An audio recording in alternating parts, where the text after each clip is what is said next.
I'm not crying. I just had to put in my eye drops, and now I can't see anything. So after about a week, after the onset of symptoms in the first eye, the virus looked at my other eye and was like, it's free real estate. Got back from a follow-up with the eye doctor, and he said, keep using the drops. I'm still contagious, by the way. Nobody get too close to your screens because you don't want what I got. This looks so much better than it did last week. I kept my eye closed for the entire video. It was gruesome. Thank you to all of you who expressed concern about my eyes. I'm gonna know next week whether there's been any permanent damage. Let's hope not. This is the Gribbly's Folly Sunday Antisocial Hour, that time each week when I would smoke my pipe if I weren't worried about further damaging my eyes, and when I complain about humanity, which really, honestly, is kind of what I was born to do. It's an innate talent, really. You know, it's like part of what I was made to. I'm like the Babe Ruth of bitching. When my wife and I decided to have a child, I knew that I was going to be the one to be home with I'm the one with the flexible schedule, right? She's got a regular 9-to-5 job. I am a self-employed artist.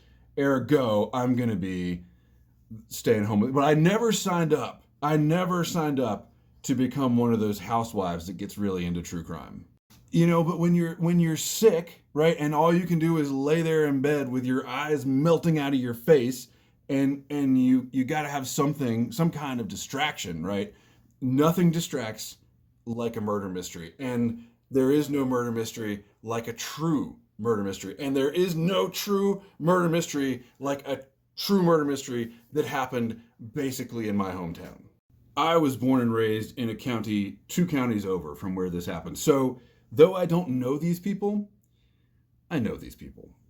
And for those of you who weren't born and raised in the South, how could you look away? How could you not be enthralled by a trial where an actual quote from the testimony is, now, under oath, how long did it take you to get the chicken out of Bubba's mouth?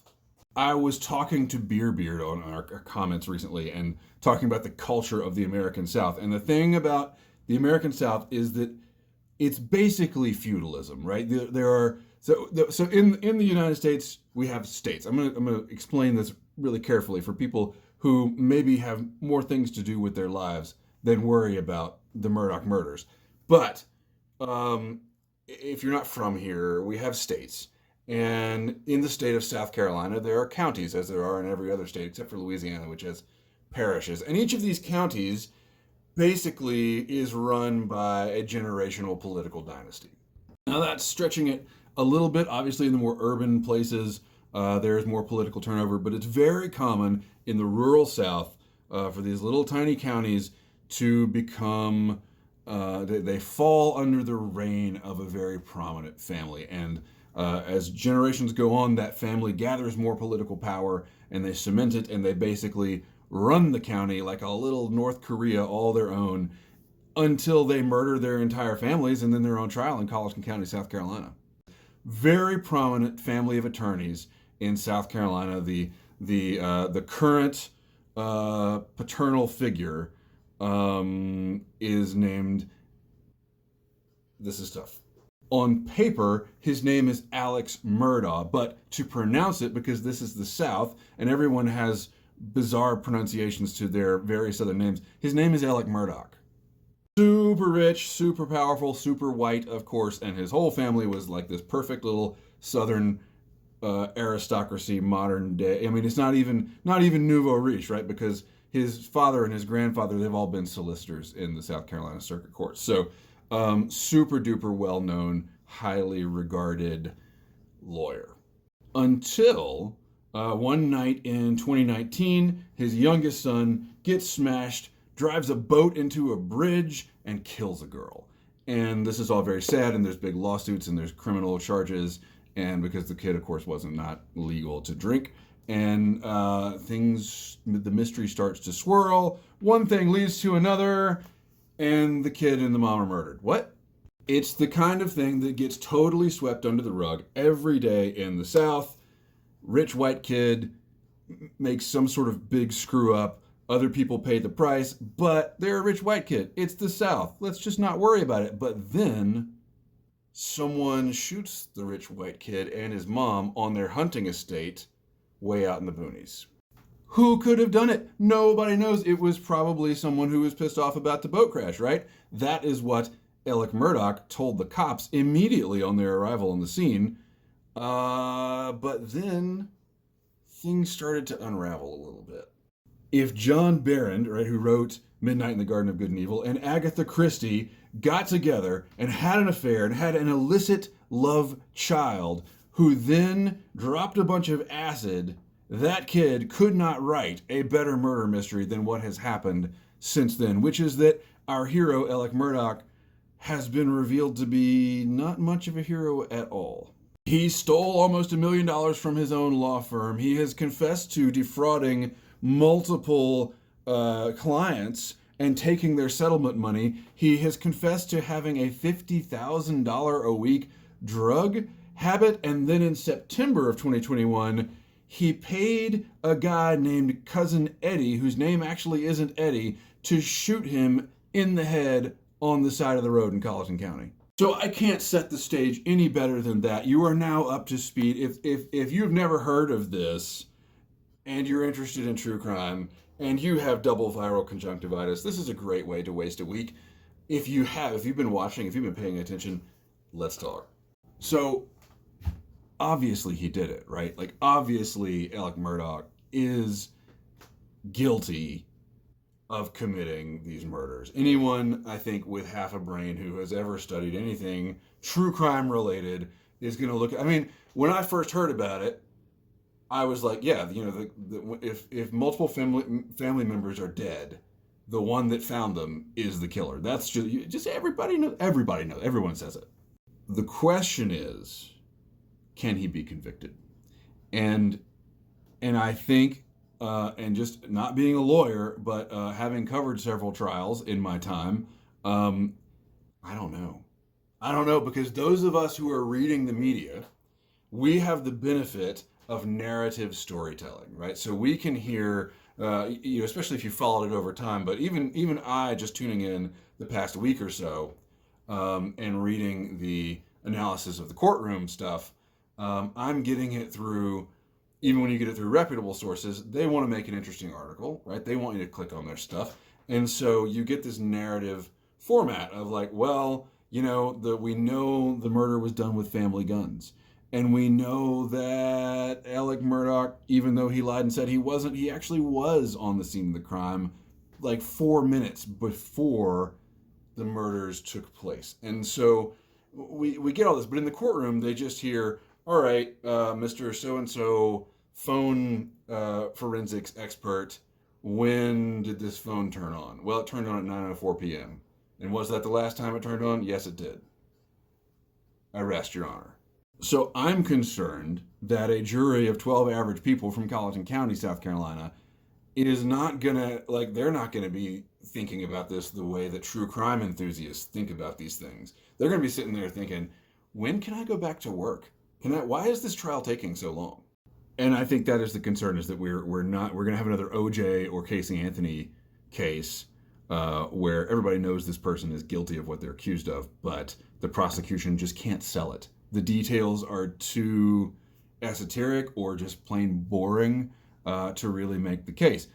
Having said that, there comes a point in the life of every true crime aficionado where they realize they would be a much better prosecutor than the actual prosecutor, and that is where I am.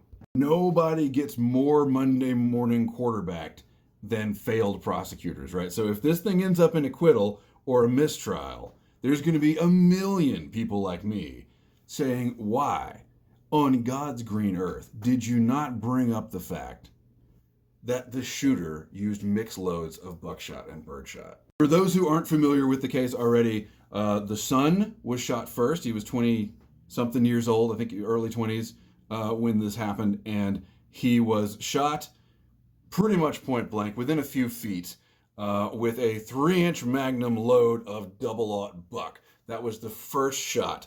Shot in the chest. He was shot in the chest. The pellets passed out of the chest through his arm, and the shot was so close that the wadding actually went through his chest and into his arm as well. and it didn't kill him immediately. How is that for gruesome Southern Gothic? Like, you can't, unless you killed someone with an actual pitchfork, you couldn't get more Southern Gothic than that, right? Okay, so then the killer, the guy who got shot, the son, he had enough time to stand there being like, holy shit, someone just blew my chest out with buckshot. He stood there long enough. His arms were lowered. They were not raised defensively, meaning he probably knew the shooter. And he stood there long enough for the blood to pool on his fingers and drip straight down before lurching forward. And at that point, a follow-up shot was given that was even more gruesome, went in his shoulder and lifted his brain out the back of his skull, which landed at his feet after he fell over. But that shot was done with birdshot. This is where it's so unfortunate that I can't smoke my pipe, because I would just be the quintessential. Here, you know what? We're just gonna, as a prop, which one looks most armchair? Yeah, my most armchair detective pipe. Birdshot, you say? What is up with the mixed loads? Now, I know it's not completely unheard of, but especially in a gun with two barrels, be it side by side or over under hunting shotgun. We're on a hunting estate, by the way. It's unusual for a shotgun to be loaded with mixed buckshot and birdshot. When the police questioned Alec Murdaugh, he said he never loaded his shotguns that way, but they found several of his shotguns loaded that way. So then the defense comes in and says he couldn't have done it because he's a tall guy, and the shot, if you're going to take the brain out of the back of somebody's head, the shot has to come from below, right? Of course, they've never seen, like, I don't know, an action movie from the 80s where people shoot shotguns from the hip. Guess where Alec Murdaugh had a bruise? Guess where he had a bruise? By the way, if you've never fired a shotgun, you get bruises from shooting 3-inch Magnum 12-gauge loads. He had a bruise on the inside of his elbow, right there where you'd put the butt of the gun if you were going to shoot your son's head off. But the prosecutors, in spite of being a bunch of South Carolina good old boys, clearly have never owned a shotgun. Which is why I would be more qualified. This guy is gonna walk, and he's not gonna walk because he's gonna go to jail for like 900 years because of all of his financial crimes that have just come to light that he's already confessed to, but we didn't even get into that. That's how complicated this is. So he's not gonna walk. He's gonna shamble in his leg irons, but it's all gonna be because no one called me as an expert witness. This is the curse of true crime housewives like me. This is the cross that we have to bear, is that each of us knows we are better informed and a shrewder detective than anyone who responded to that scene, and we're convinced of our own expertise. In spite of the many years that I spent working for the media and knowing exactly how things played out because I saw it with my own eyes, and then seeing what got reported, and then seeing what people actually thought about that. Yeah, in spite of all that, this time I'm on the right side of the equation. Alec Murdaugh is on the stand right now. I actually took a break from watching to record this video. And I don't even remember what life was like before this trial. What did I do with myself? Anyway, so we will see. I expect we'll see a verdict next week. But I just wanted to put it out there. I'm calling it. If he's convicted, it will be because the jurors understood the thing with the shotgun that puts a murder weapon in his hands, because he had that idiosyncratic way of loading his shotguns, and he had the bruise. And I'll be right. That's the important thing, is that I am right. Thank you so much for watching. Even though this has been a bit of a diversion from our usual content, please make sure you remember to wash your hands before you touch your eyes, and keep the ends out for the ties that bind. And maybe don't kill your family in cold blood. Maybe that's the takeaway, okay? All right? Glad we had this talk.